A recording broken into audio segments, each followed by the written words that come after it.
អាប់ដេតខាងចេញមាននៅថ្ងៃសុក្រទី20ខែ3សម្រាប់តម្លៃមានបច្ចុប្បន្នគឺនៅ$4,724ក្នុងមួយអោនដែលស្មើនឹង$5,690ក្នុងមួយតម្លឹងបើយើងគិតជាជីខ្ទង់$569ក្នុងមួយជីហើយសម្រាប់ខាងចេញមាសកាលពីសម្ញគឺធ្លាក់ចុះមកច្រើនមែនតើដល់តម្លៃ$4,504ក្នុងមួយអោនហើយក៏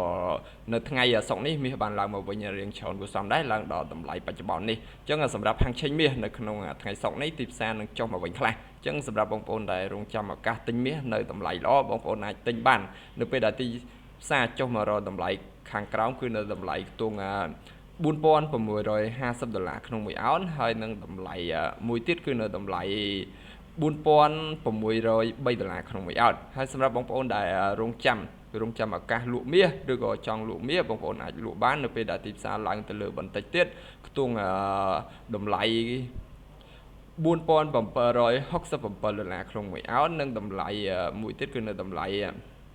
$4,811ក្នុងមួយអោនដោយសារតែបច្ចុប្បន្ននេះការប្រែប្រួលរបស់ទីផ្សារមាសគឺប្រែប្រួលច្រើនមែនទែនក្នុងមួយថ្ងៃអញ្ចឹងរាល់ការជួបផ្សារបងប្អូនគួរតែកំណត់ SL ឬក៏ហានិភ័យឲ្យបានច្បាស់លាស់ហើយសម្រាប់បងប្អូនដែលមានបំណងក្នុងការចូលរួមក្នុង Channel Telegram បងប្អូនអាចចូលរួមបានហើយសម្រាប់បងប្អូនដែលមានបំណងចង់បើក account ទិញលក់មាសនៅ Blackwell ដែលមាន spread ទាបអត់មាន commission ហើយ swap តិចបងប្អូនអាចទំនាក់ទំនងតាមលេខទូរស័ព្ទឬក៏ Telegram 016879511